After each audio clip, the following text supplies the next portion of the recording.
Favre.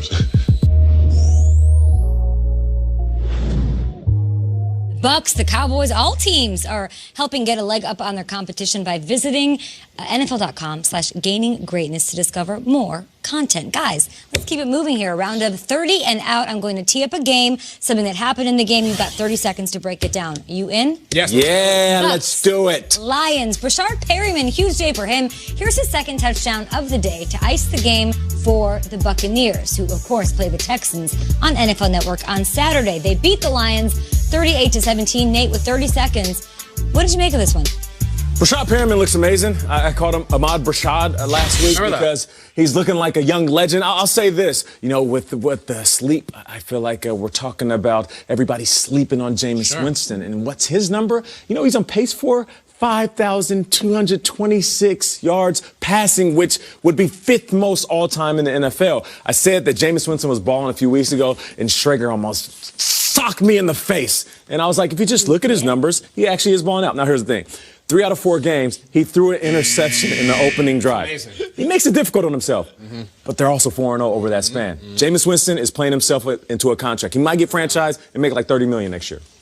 You've got that game. You have to study up for the booth. You excited for that one? Yeah, I get to talk about Jameis. A lot. I feel like this is going to be you're going to be out of breath in this game. Jameis is lighting up the scoreboard, and Deshaun Watson is playing for playoff hopes. Browns were trying to stay alive against the Cardinals. Jarvis Landry frustrated with his head coach on the sidelines on their way to a loss, 38-24. Striggs, what'd you make of this scene in Arizona? He had some nice plays out there, though. No, Jarvis and Odell did nothing. They might have had a couple highlights, but to not get them involved in this game plan. And then here's Jarvis talking to Freddie. Remember, Jarvis and Adam Gase had stuff, and everyone would always say, well, that was Adam Gase's fault.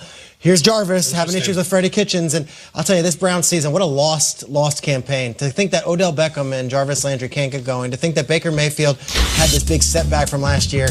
And I look at these numbers here, guys, and this is just not going to cut it. 5 catches for 23 yards and 0 touchdowns in a loss to the Arizona Cardinals. This is a Super Bowl contender. Browns, a lost season. That's my response to that game. What'd you make of Baker's post-game outfit? I loved it. Just a white T-shirt. It screamed Peter Schrager, Week 15. He and I, Baker's my spirit animal. Right out of the hamper. I've been there. It was a one-possession game in Lambeau. Bears, Packers, 1 second on the clock. Mitch Trubisky sends it off to Tariq Cohen, who gives it back to Mitch Trubisky. And then it was a mad scramble in the final seconds. Did not work out. Packers go on to win it.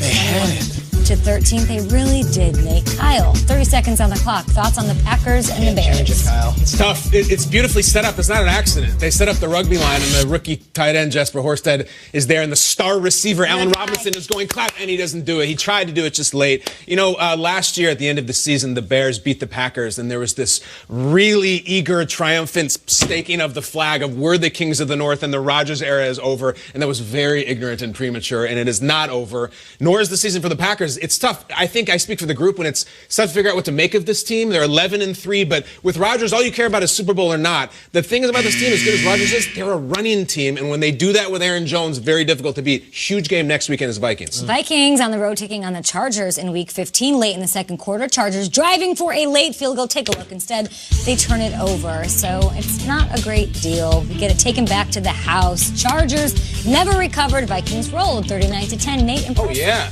Yeah, of course. Fadi Adenabo? I love him. Fadi Adenabo. Love him. He picks it up, scoops the score. Listen, you get the sack, the fumble, and then Eckler tries to pick it up, and it's the defense making plays. What I love about this game is Kirk Cousins didn't have an amazing game, right? 1 TD, 1 interception, but it's that defense. You remember a couple of seasons ago when we were talking about the Vikings defense more than we were talking about the offense, and they're going to have to show up big because Dalvin Cook is out. I mean, we're not talking about that enough. I hope we hear from Ian Rappaport on what's really going on, because without Dalvin Cook, and I know they got some running backs that can still suffice, it's going to be difficult for them to make that run. He's a pivotal. Pivotal, okay. Pivotable player. I like it. Giants hosting the Dolphins. I'm looking at you, Shriggs. You grew up in the New York area. Eli gets the start. They win 36-20. No pushover Dolphins team either. They come to play, and here's what Eli had to say after the game. This guy's gotten many game balls. Yeah. But let's give him one more. Eli Manning.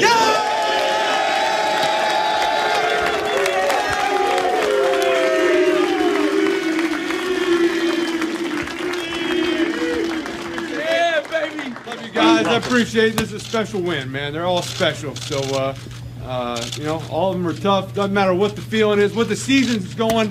There's not a better feeling than a win in the locker room on a Sunday, boys. So I appreciate this one. It's special. And let's keep it rolling, all right? I'll see y'all Wednesday.